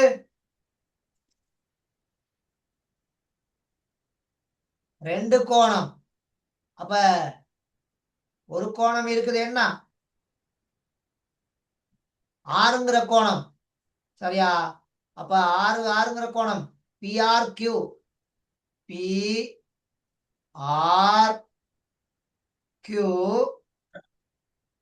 இந்த கோணம் யாருக்கு சமனா இருக்கும்? அங்கால BAC. BAC இந்த கோணத்துக்கு சமனாக இருப்பார். அப்ப இன்னும் ஒரே ஒரு கோணம் எஞ்சி இருக்குது. எந்த கோணம் எஞ்சி இருக்குது?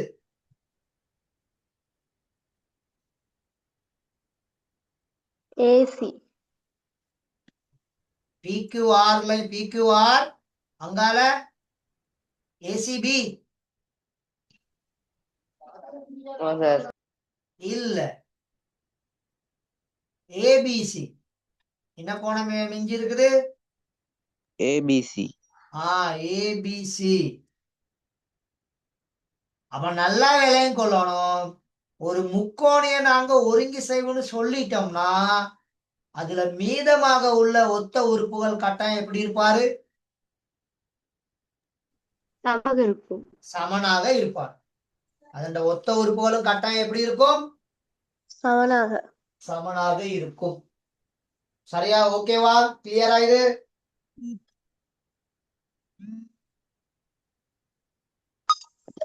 Clear sir.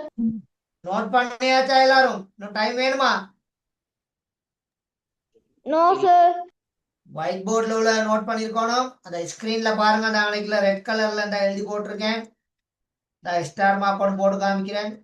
அதையும் நோட் பண்ணிருக்கணும். சரியா மகன்? சரியா மகள்? ஆம் சார். சரியா? சரி. அதுக்கு கீழே எனக்கே குறிப்பு ஒன்று இருக்குது. தேவையா இருந்தா பிறகு அதை நீங்க நோட் பண்ணி கொள்ளலாம். என்ன தந்திருக்காருன்னா, இங்கு 30 பாகை ஆக உள்ள கோணம் ACB ஆனது AC, BC ஆகிய பக்கங்களின் அடைகோணம் எனப்படும்.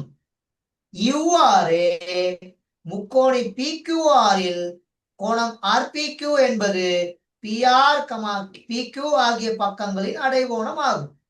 அப்ப அந்த 30 பாகை தான் இங்க நினைக்கல கான்செப்டே. அந்த 30 பாகை அந்த சமனான 2 பக்கங்களுக்கு நடுவுல காணப்பட்டா அந்த முக்கோணி ஒருங்கி செய்யும். அது அந்த 2 பக்கங்களுக்கு நடுவுல இல்லாம வெளியில போயிருந்தா அங்க ஒருங்கி செய்யாது. சரியா? சரியா? Okay sir. சார், அப்ப அதுக்கு கீழே இந்த நோட்டை எழுதுறதுக்கு இடத்த வச்சு கொள்ளுங்க.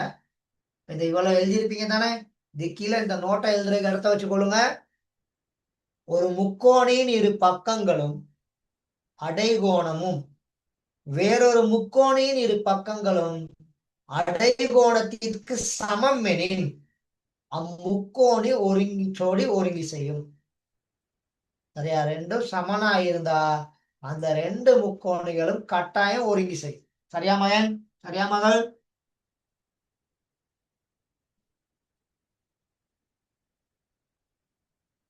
சரியா? Okay. சரியா? Okay, sir. Okay.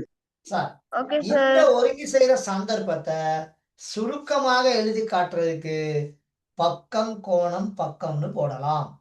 எப்படி போடலாம்? பக்கம் கோணம் பக்கம். ப கோ ப. சரியா? ப கோ ப. கட்டாயம் நடுவுல டொட் வச்சிடணும். இல்லாட்டி வேற மாதிரிக்கே மீனிங்கை கொண்டு வந்து விட்டுரும். அதையும் நல்லா ஞாபகத்துல வச்சுக்கணும். சரியா? Okay sir. சார், அப்ப நிறைய உதாரணங்கள் இங்க தந்திருக்குது. நிறைய உதாரணங்கள் இங்க தந்திருக்குது. சரியா? இப்ப இந்த இதுலயும் குயிக்கா இதை நோட் பண்ணுங்க. இந்த ரெண்டு படத்தையும் வரைங்க. இந்த இதாவளத்தையும் நோட் பண்ணுங்க. இதாவளத்தையும் குயிக்கா நோட் பண்ணுங்க. வேகமா நோட் பண்ணணும். எல்லாத்தையும் நோட் பண்ண தேவையில்லை. அதுகளை மட்டும் நோட் பண்ணா போதும். இந்த ரெண்டு படத்தையும் வரைந்து அந்த தந்திருக்கிறத மட்டும் டக்குன்னு நோட் பண்ணுங்க. சரியா?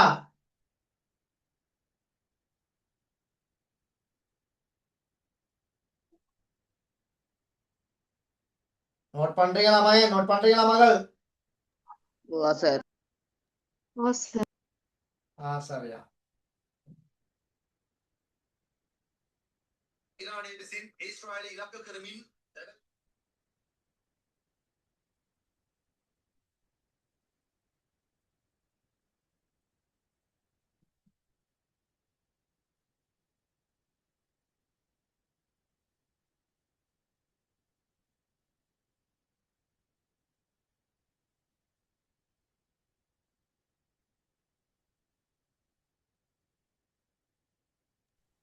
Okay, sir. சரி, அப்ப இதுல பாருங்க, அந்த ரெண்டு முக்கோணி தந்திருக்காரு. இங்க வந்து அடையாளம் தான் போட்டிருக்காரு. ஒரு கோடு, ரெண்டு கோடு, ரெண்டு வளையம் போட்டிருக்காரு. பொதுவாக இந்த சமன்னு காமிக்கிறதுக்கு இது பயன்படுத்துறது. அப்ப அதையும் வைத்து நாங்க கண்டுபிடிக்கலாம். ஒரு கோடு, ரெண்டு கோடு, மூன்று கோடு பயன்படுத்துவாங்க. ஒரு வளையம், ரெண்டு வளையம், மூன்று வளையம். கோணங்களுக்கு வரைக்கில அந்த வளைந்த கோடும், பக்கங்களுக்கு வரைக்கில அந்த நேர்கோடுகளும் பயன்படுத்தப்படும். சொல்றது புரியுதா அது உங்களுக்கு? இதா பாருங்க, வட்டம் போட்டு காமிக்கிறேன். அப்ப அதை வைத்தும் கண்டுபிடிக்கலாம். சரியா? அதை வைத்து இங்க என்ன செய்யலாம்? கண்டுபிடிக்கலாம். சரி, இப்ப இது அவ்வளத்தை நோட் பண்ணி முடிச்சிட்டீங்களா? குயிக்கா சொல்லுங்க. ஓம் சார். சரி, அதுக்கு கீழே எழுதுங்க. சரியா? முக்கோணிகள் ஏபிசி கமா பிக்யூஆர். முக்கோணிகள் ஏபிசி கமா பிக்யூஆர் ஆகியன ஒருங்கி செய்கின்றமையால்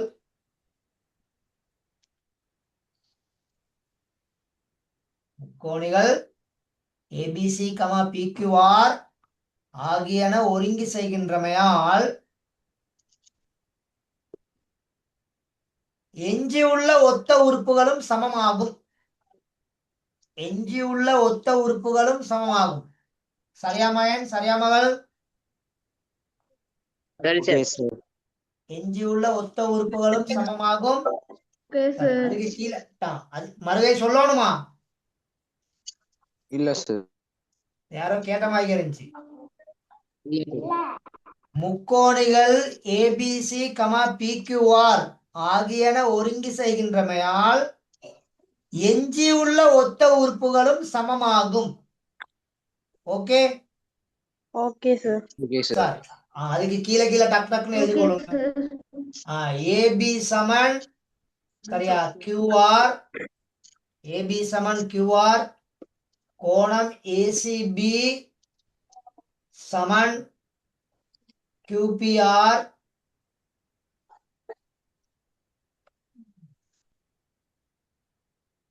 அதே மாதிரிக்கு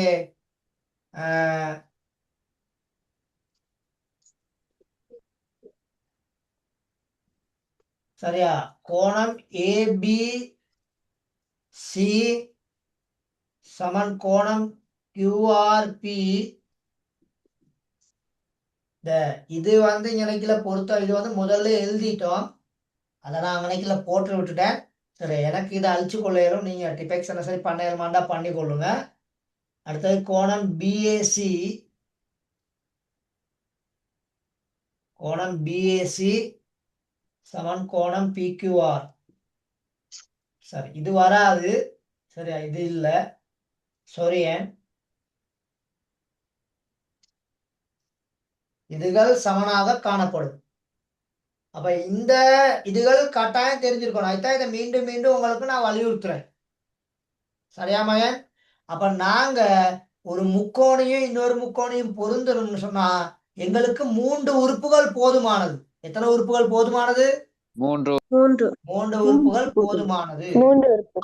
அப்ப ஒரு முக்கோணியில உள்ள 3 உறுப்பும் இன்னொரு முக்கோணியில உள்ள 3 உறுப்பும் பொருந்துமாக இருந்தா கட்டாயம் மேலதிகமாக உள்ள உறுப்புகள் அதோட அது என்ன செய்யும்? கட்டாயம் பொருந்தும். இந்த கான்செப்ட் எல்லாத்துக்கும் இருக்கணும். சரியா? இந்த கான்செப்ட் கட்டாயம் எல்லாத்துக்கும் இருக்க வேண்டும். அதுதான் இன்னைக்குல தேவைப்படுற ஒரு விஷயம். சரி, இது இவ்வளவு நோட் பண்ணியாச்சா? ஆம் சார். ஆம் சார். சரியா? சரி, இப்ப இந்த உதாரணத்தை பாருங்க. புக்ல உள்ள உதாரணம் தான். சரியா? மேல உள்ள முக்கோணி ஏபிசின்னு தந்திருக்காரு, கீழே உள்ள முக்கோணி ஏடிசின்னு தந்திருக்காரு. ஏபிசி ஏடிசி அப்படின்னு தந்திருக்காரு. சரியா?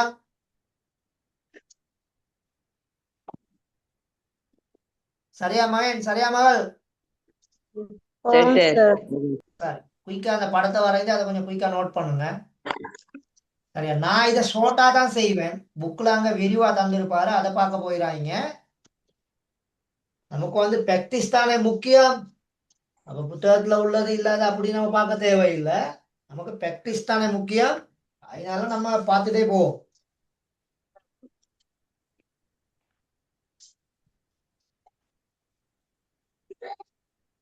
சரியா? Okay sir. சார், அப்ப போடுங்க. முக்கோணி ஏபிசி கமா முக்கோணி ஏடிசி. ஏடிசி நல்லா ப்ரொனன்சியேஷன் விலகி கொள்ளணும். சரியா? இல் சோட்டா போட்டுக்கிறோம், இல். அப்ப முக்கோணி ஏபிசி கமா முக்கோணி ஏடிசி இல் முதலாவது தரவு எங்களுக்கு போட இயலும். ஏபிங்கிற பக்கம் யாருக்கு சமன்? ஏபிங்கிற பக்கத்துல ஒரு கோடு தந்திருக்காரு. ஏபிங்கிற பக்கத்துல எத்தனை கோடு தந்திருக்காரு? ஒரு கோடு. அந்த மாதிரிக்கு ஒரு கோடு வேற எங்க இருக்குது? ஏடில இருக்குது. அப்படி கண்டுபிடிக்கணும். அப்ப அடைப்புக்குள்ள போட்டுக்கொள்ளுங்க, தரவு அப்படின்னு போட்டுக்கொள்ளுங்க. அவங்க தந்திருக்காங்க தானே, அதனால இத தரவுன்னு போடணும். தந்திருக்கனால தரவு. சரியா? ஓகேவா? Okay sir. சார், அதே மாதிரி கோணம் பாருங்க, 2 லெக்லையும் 2 வளையம் போட்டிருக்காரா இல்லையா? ஆம் சார். அப்ப ஏபிசிங்கிற முக்கோணில இந்த மேல உள்ள ஏபிசிங்கிற முக்கோணில கோணம் வந்து பில ஆரம்பிச்சு ஏக்கு வந்து எங்க வந்து முடியுது? சில வந்து முடியுது. அப்ப இந்த கோணத்தை எப்படி வாசிப்போம்? B A C. சரியா? என்னோட சொல்லணும், அப்பதான் அந்த உச்சரிப்பு வரும்.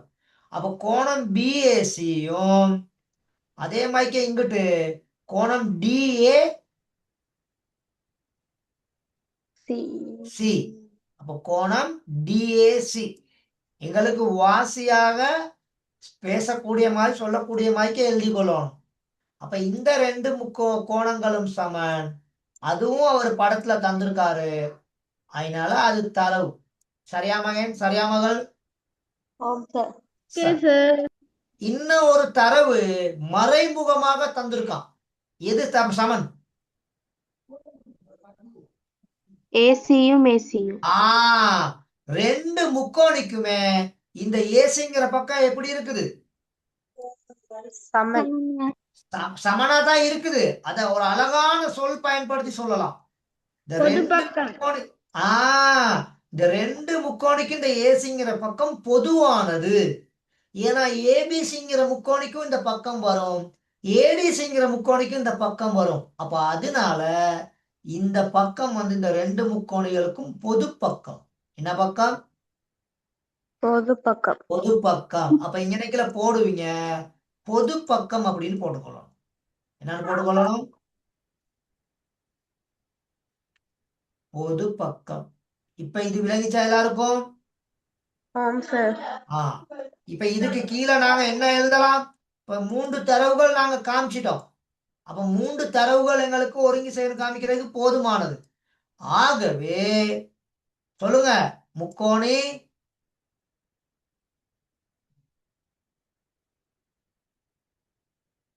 சொல்லுங்க, முக்கோணி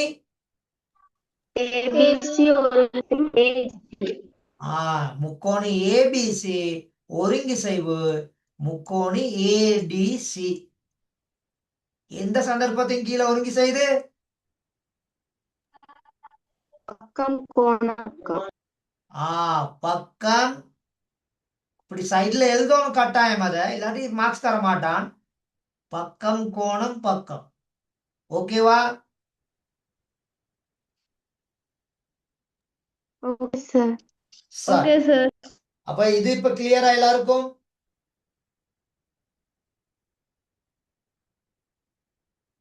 சரியா மகன்? சரியா மகள்?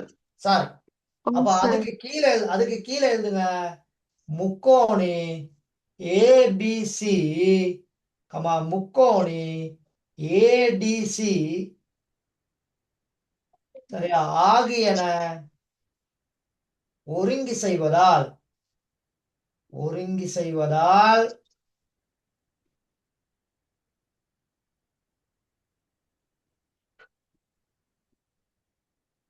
ஏனைய பக்கங்கள், அதாவது சரியா ஏனைய பக்கங்கள் அப்படி மற்றைய உறுப்புக்கள் அப்படி எப்படி வேணாலும் சொல்லலாம், மீதி உள்ள உறுப்புக்கள் சரியா ஒருங்கி செய்யும் அப்படி சமனாகும் அப்படின்னு போடலாம். சரியா முக்கோணி ஏபிசி ஏடிசி ஆகியன ஒருங்கி செய்வதால் சரியா மீதி உள்ள உறுப்புகளும் சமனாகும். மீதி உள்ள உறுப்புகளும் சமனாகும். அவர் கேட்டா மட்டும்தான் அது கொடுக்கணும். எந்த நேரமும் அதை எழுதிக்கிட்டு இருக்கணும் அவசியம் இல்லை. அப்ப இங்க பக்கம் பிசி சமன் சிடி, அடுத்து பிசியும் சிடியும் சமனாக காணப்படும். அதே நேரத்துல கோணம் ஏபிசி சமன் இங்க கோணம் ஏடிசி, அடுத்தது கோணம் ஏசிபி இங்க கோணம் சரியா ஏசிடி. ஓகேவா? இப்ப சரிதானே எல்லாரும்? எல்லாம் சரிதானே? வந்துருச்சு. Okay sir. சார் அப்ப இந்த மாதிரி இப்ப நான் இதுல 3 உதாரணங்கள் செய்திருக்கிறேன். முதலாவது அந்த செயற்பாடுகள் உள்ளது ஒன்று, அதுக்கப்புறம் அந்த குறியீடுகள் பயன்படுத்தி ஒன்று, இப்ப இது 3. ஓகேவா? ஆம் சார். சார் இந்த நோட் பண்ணிட்டீங்களா எல்லாரும்? இன்னும் டைம் வேணுமா? சொல்லுங்க. இல்ல சார். சரி கொஞ்சம் இருங்க. சார்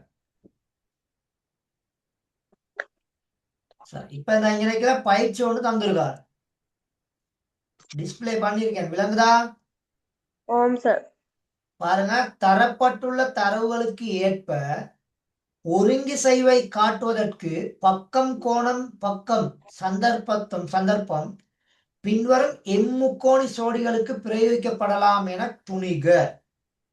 அத்தகைய சந்தர்ப்பங்களில் உரிய முக்கோணிகளின் ஒருங்கி செய்கின்றது என நிறுவி சமமாக உள்ள ஏனைய ஒத்த உறுப்பு சோடிகளையும் எழுதுக. நல்லா விளையுங்கிறோம். அப்ப முதலாவது ஆப்ஷன், அந்த சோடி ஒருங்கி செய்தா மட்டும்தான் அடுத்த வேலைக்கு போகணும். ஒருங்கி செய்யலன்னு சொன்னா அதை விட்டு போட்டு நாங்க என்ன செஞ்சிடலாம், பேசாம டாட்டா காட்டி போய்கிட்டு இருக்கலாம். சரியா சரியா ஆம் சார். சார் இப்ப ஏய பார்ப்போம். Okay sir. இப்ப ஏய பார்ப்போம். ஏங்கிற முக்கோணில ஒரு முக்கோணி இருக்குது STU, இன்னொரு முக்கோணி இருக்குது PQR. அப்ப STUலையும் PQRலையும் முதல்ல நிபந்தனைய பார்ப்போம். ரெண்டு சமனான பக்கங்களுக்கு இடையில தானே அந்த கோணம் தந்திருக்காரு ரெண்டு முக்கோணிலையும். பாருங்க, ரெண்டு சமனான பக்கங்களுக்கு இடையில தந்திருக்காரா இல்லாட்டி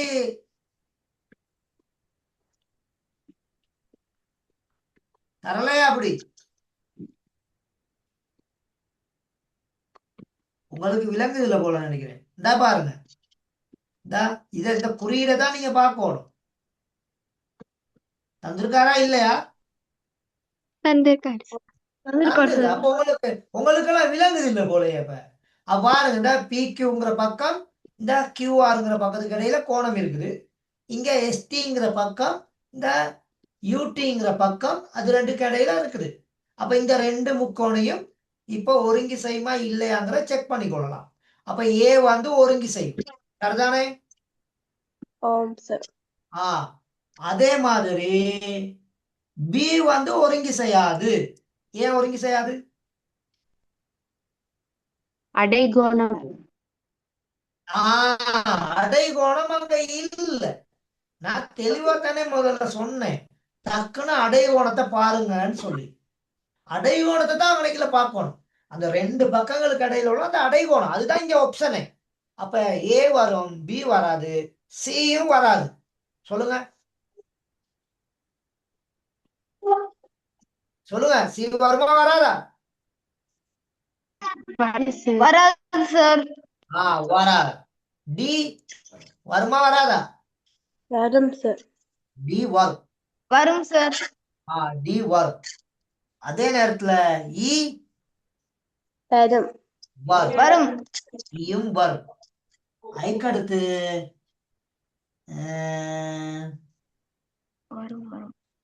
F வருமா வராதா?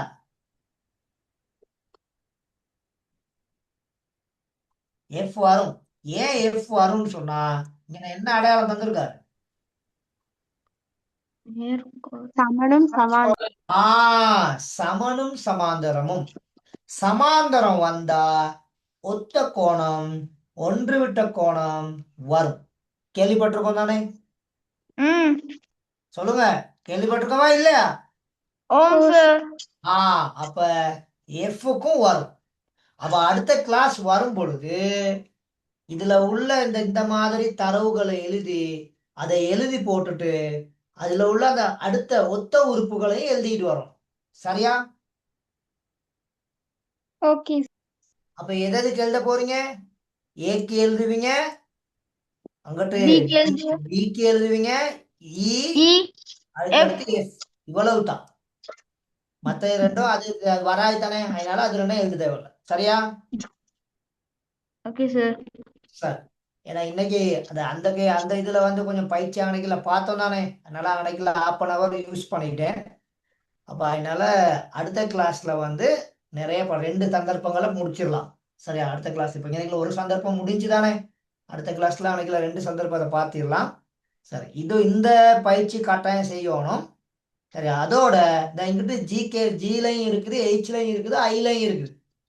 இதை வந்து முடியுமா இருந்தா செய்து கொண்டு வாங்க. சரி, அது இதை கட்டாயப்படுத்த இல்லை. GHI இதை கட்டாயப்படுத்த இல்லை. சரியா?